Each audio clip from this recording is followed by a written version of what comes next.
Welcome to the VoiceMe Podcast, information and advice on the world of voiceover presented by voiceme.co.za, the South African search directory for voice artists and related services. I'm Andrew Sutherland, founder of VoiceMe, and in this episode I'm talking about revisions, pickups and scope creep, and why this is often the point where an otherwise good voiceover job starts to go sideways. Now, on paper, most voiceover jobs look fairly simple. Client sends brief, you quote, they approve, you record, you deliver, you invoice, everyone is happy. Lovely. That's the fantasy version.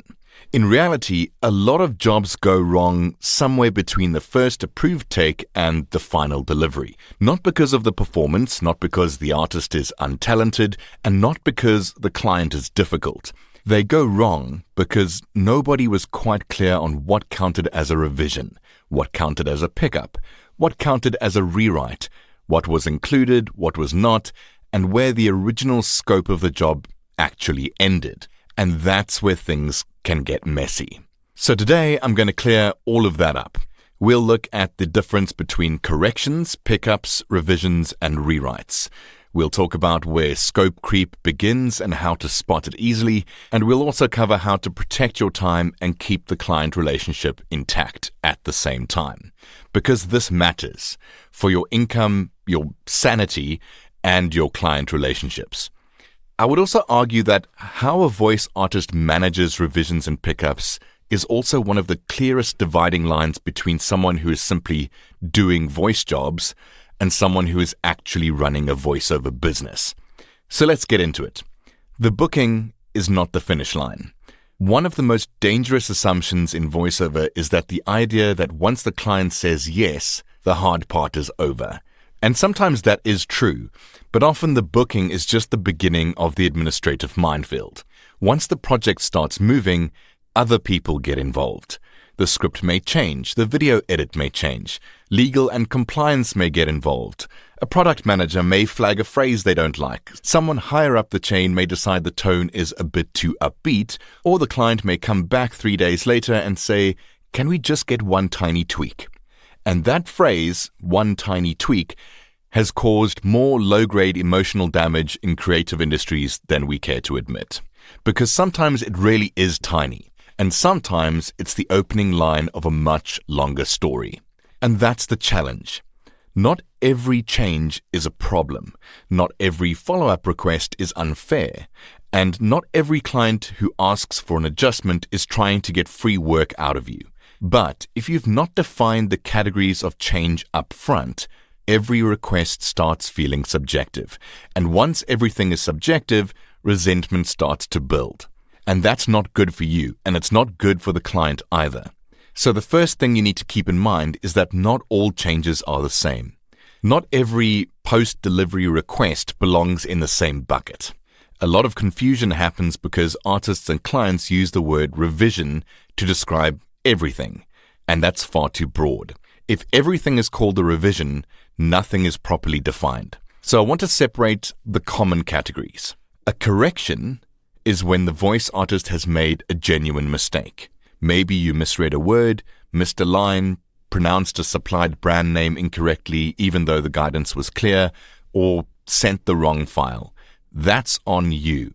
In most cases, it should be corrected quickly and professionally without drama and without extra charge. That's quality control, not a revision in the commercial sense. Then you get a pickup. A pickup is usually a small replacement of a section that needs to be re-recorded for continuity, for timing, emphasis, tone, or a minor text adjustment. The key thing is that a pickup is usually partial, not a full restart or full reread.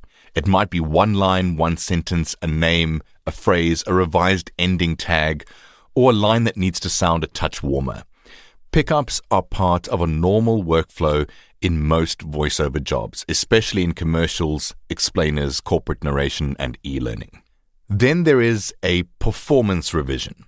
That's where the script may not have changed at all, but the client wants a different feel.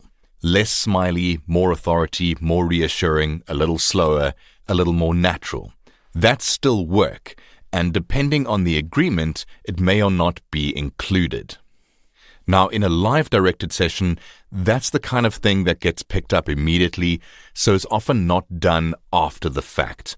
But if you're recording on your own in your own studio, there's a much higher chance that you're going to get asked for performance revisions, especially if you're not sending multiple takes of the full script as part of your delivery. The third kind of revision is a script revision or a rewrite. New wording, new product line, new compliance language, a paragraph added, a section removed, a new version for a different region, a different duration. That's not the same thing as a simple pickup, unless it's very minor and already covered in your terms. Now, these are the kind of things that usually happen after the fact, after the recording, after your live session, after you've recorded for yourself and delivered the files. So be careful and include these kind of revision terms in your initial agreements. And then finally, you get scope creep. That's where the project slowly expands beyond what was originally agreed. Maybe the client starts with one master file and now wants split assets. Maybe they booked one script and now there are 3 versions. Maybe the job was for one internal video and now there are social media cutdowns, an external version, and an alternate for another department. That's where the job stops being the job you quoted for. And if you don't recognize that moment, you will keep working while telling yourself it's probably fine until suddenly it's not fine at all. So why do voice artists struggle with this? A lot of us are not bad at the creative part. We're bad at the boundary part. And I say that with affection because it's extremely common. Most of us want to be helpful. We want to be liked. We want the client to come back. We don't want to sound petty or kill momentum by talking about money. So we keep saying yes. Yes, no problem. Yes, happy to tweak that. Yes, send the new copy. Yes, I can also split the files. Yes, I can do that tonight. And individually, each one of those yeses can sound reasonable, but stacked together, they can quietly turn a profitable job into an exhausting one. The problem isn't kindness. Kindness is good. The problem is kindness without structure. Because when your goodwill has no frame around it, it becomes very easy for the client to stop seeing it as generosity and start seeing it as standard. And when that happens, trouble begins. So I've spoken about what the categories of change actually are, and we've talked about why artists tend to say yes more often than they should. So now let's get onto the practical side. What to say, when to charge, and how to do all of it without damaging the relationship. Scope creep usually starts small. Almost nobody says right at the beginning, "Hello, I would like to turn this neat little voiceover job into a sprawling, unpaid marathon of minor requests and blurred expectations." That's not how it happens. Scope creep starts politely. It starts with things like, "Could we get just one more option? We've made one tiny script change. Can we split the file by section? There's been a small legal update. Can you also give us a version without the product name? Oh, and while you're here, could we also get a final version for radio?" Each request sounds manageable on its own. That's why it's so easy to miss. Scope creep is really dramatic at first. It's cumulative. It becomes a problem not because of one request, but because no one stops to reframe the project once the original scope has clearly changed. That's why you need awareness. You need to be able to feel when the job is no longer the job you originally priced. And that awareness is one of the most valuable business instincts you can develop. I also want to quickly talk about the emotional trap of it will only take a minute. The client might think the request is small because the final audio duration is small, but the final duration is not the only factor. A 10-second pickup might involve opening the session, finding the original chain, matching the mic position, matching the tone and pacing, checking the script version, recording alternatives, editing, renaming, exporting, sending, and then managing the follow-up. That's not just 10 seconds of work. It's a whole workflow. So if you mentally price your work according to finished duration only, you're going to constantly undervalue the administrative and technical parts of the job. And that's often where the frustration comes from.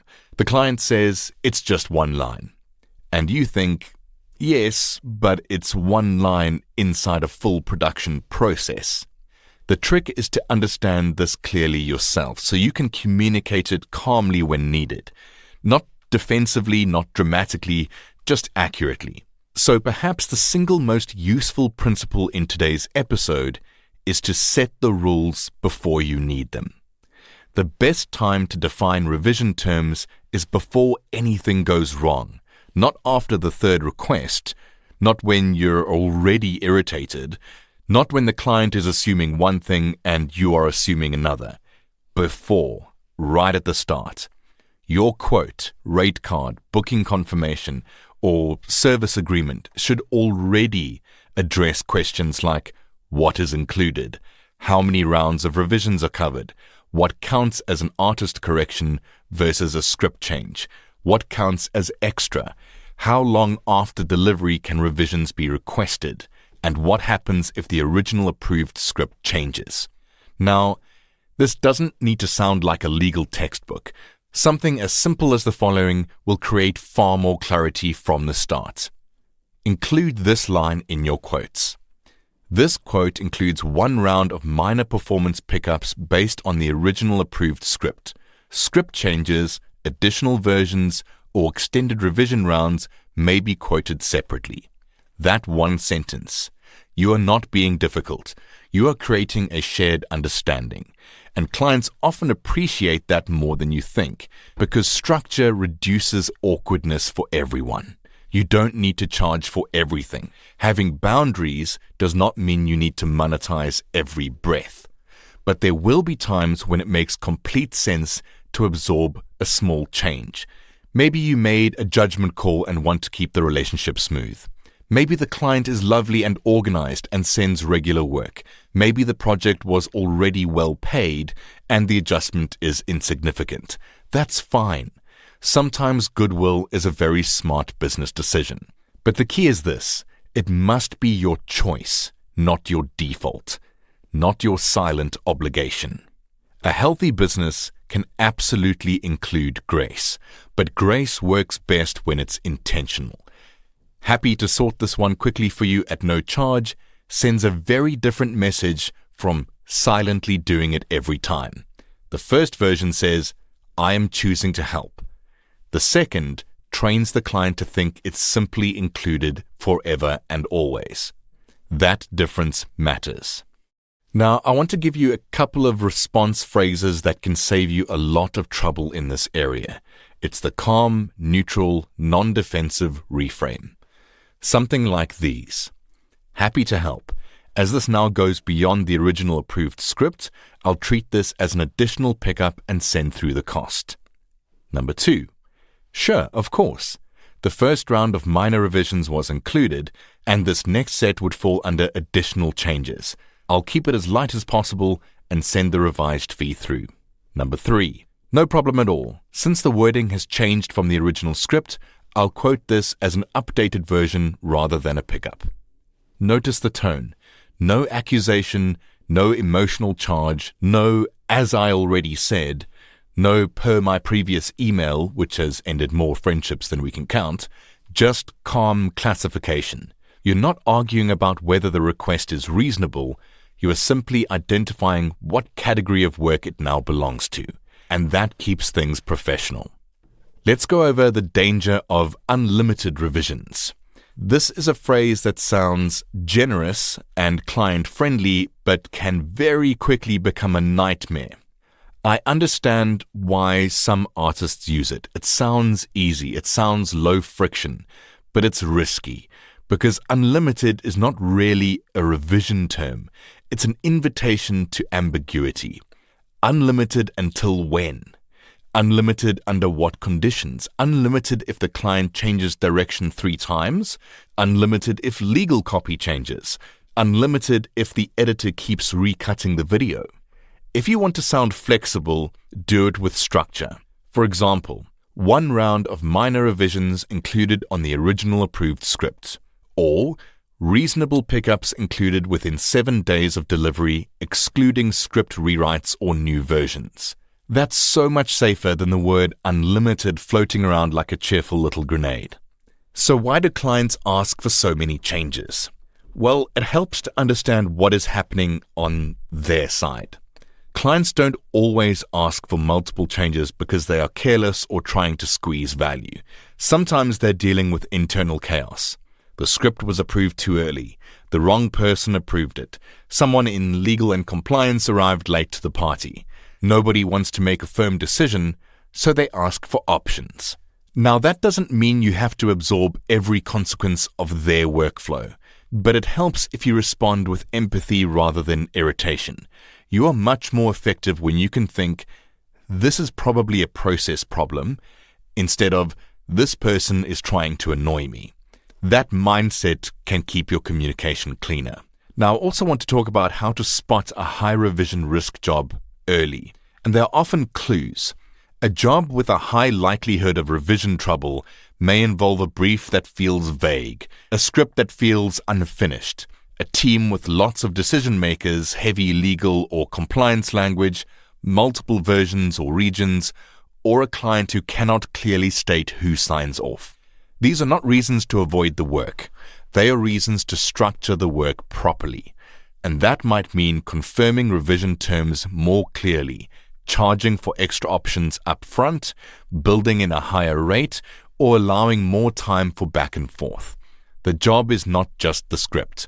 The job is the likely behavior of the process around the script. Pickups need continuity. This is a technical point, but an important one. Pickups are not just about re-recording words. They are about matching what already exists. Performance continuity, mic continuity, pacing continuity, energy continuity, acoustic continuity, especially if time has passed. You can't always just jump in, hit record, and magically match something you did last week or last month in a different mood, at a different hour, after a different amount of coffee, using slightly different settings. That doesn't work. It takes care. The client may hear one line and think, lovely, done. But you may have recorded it 17 times to make it sit naturally inside that original piece. That effort is part of the value, so don't forget it. Let's talk about some useful distinctions for correction, preference, or change. When a client sends a follow-up request, one of the fastest internal questions you can ask is this: is this a correction, a preference, or a change? A correction means something was wrong. That's usually on you to fix. A preference means the original delivery was acceptable, but they now want a different feel. That may be included once as part of your revision terms. A change means that the project itself has moved. New words, new versions, new use case, new requirements. That's often additional work. So this simple 3-part filter helps you avoid reacting emotionally. Instead of thinking, ugh, another revision, you think, right, what category is this actually in? And that small pause can save you both money and stress. But let's be fair here. The artist also needs to take some responsibility, and sometimes revision chaos is made worse by the artist. If you send messy files, unclear versions, or inconsistent naming, you increase confusion. If you don't ask clarifying questions early, you can accidentally invite preventable revisions. If you deliver before checking pronunciation, timing, or script accuracy, you create avoidable correction work.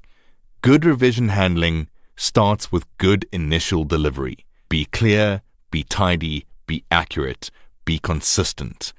The cleaner it is the first time, the smaller the revision mess tends to be. I also want to quickly touch on the most expensive words in VoiceOver. I assumed that was included.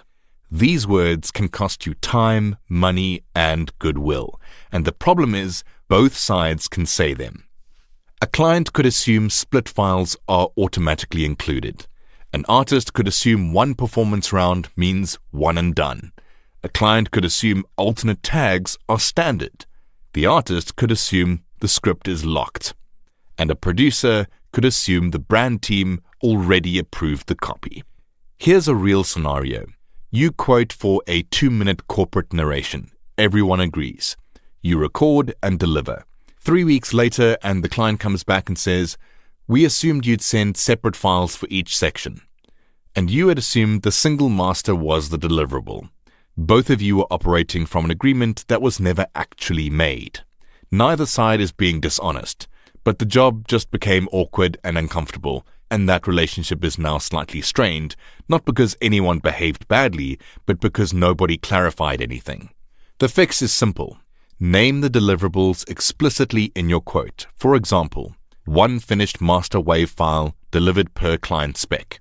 If anything beyond that is needed, the client can query it at the moment of quoting and provide clarity. So how do we charge without sounding awkward? This is the part that many artists struggle with the most. You know additional work should be charged. You know the scope has changed, but you don't want to sound abrupt or petty. The answer is simply tone. You don't need a long justification. You don't need to apologize for charging. You don't need to turn it into a debate. You just need calm, direct language. Happy to do that. As this includes updated script wording, I'll treat it as an additional record and send the updated fee through. Absolutely. That would fall outside the original included revision round, so I'll quote the extra pickup for you now. No problem. Since this now includes 3 alternate endings, I'll classify those as additional versions rather than standard pickups. The more normal you make this sound, the more normal it becomes, and clients take a lot of cues from your tone. If you sound nervous about charging, they may feel charging is negotiable. If you sound matter-of-fact, they usually follow your lead. So how do you know when to bend and when to hold firm? This comes down to judgment, and judgment improves with experience. A good question to ask is this a moment for relationship building or a moment for boundary setting? If the client is respectful, organized, and brings regular work, absorbing a tiny extra once in a while may be wise. If the client is repeatedly vague, slow to approve, and constantly shifting the goalposts, that's usually the moment to hold firmer boundaries. Because the more chaotic the process, the more important your structure becomes.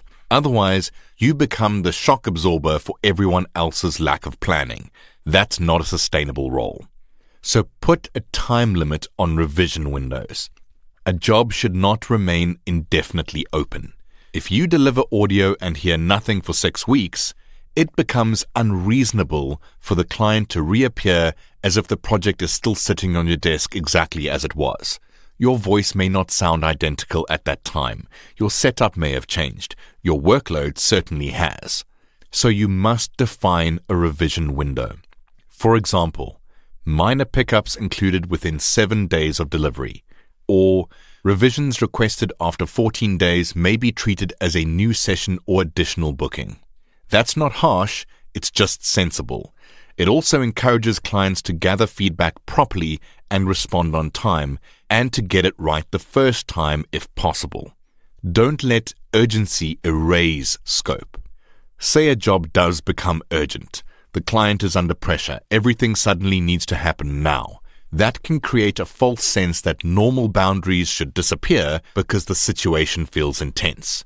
So be careful. Urgency does not automatically turn extra work into included work.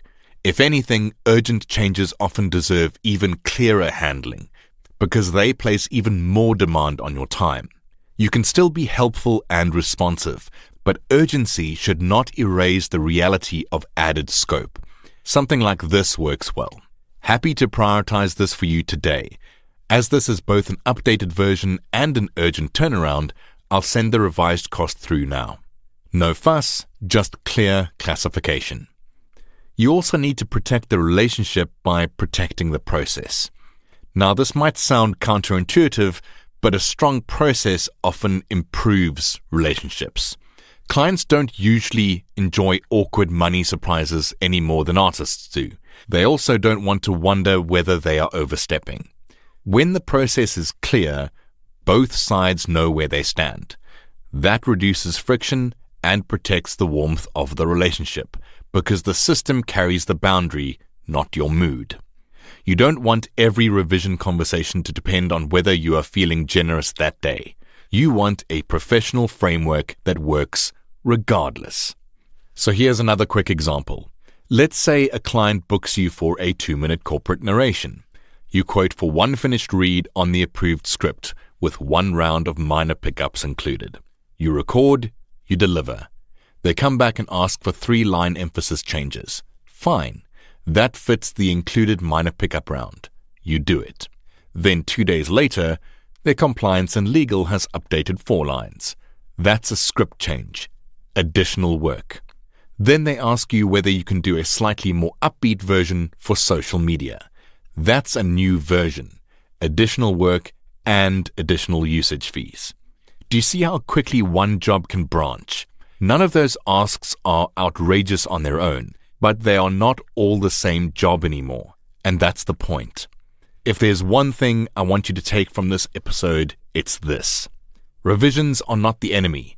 Pickups are not the enemy. Clients asking for changes are not the enemy. Confusion is the enemy. Blurred scope is the enemy. Unspoken assumptions are the enemy. Silent resentment is the enemy. The solution is not to become cold or inflexible. The solution is simply to become clearer in your quotes, in your terms, in how you classify changes, and in how you communicate. That clarity protects your time, your professionalism, and very often the client relationship itself. Because the goal is not just to finish the current project. The goal is to finish it in a way that makes the client trust you again next time and the next and the next. Not by doing endless unpaid fixes with a forced smile, not by getting defensive over every little change, but by managing the messy middle of a project with calm, structure, and good judgment. That's where jobs either quietly fall apart or become long-term working relationships. If this episode sparked something for you, I'd love to hear how you manage revisions in your own business, so drop me a message or leave a comment below. That's all for this week's episode. If you have any questions, please feel free to reach out to me and my support team at support@voiceme.co.za. Leave a comment here or give me a call on 0861 VoiceMe. That's 0861 864 2363 if you're in South Africa. And to sign up for a VoiceMe profile, register from the homepage at voiceme.co.za. As always, like, follow, and engage with us on @VoiceMeSA on all social networks. If you liked this episode, please like, share, subscribe, turn on automatic downloads, or click the bell icon to get notified so you don't miss our next one. I'm Andrew Sutherland, and that's it from me here at VoiceMe for this week. Cheers for now.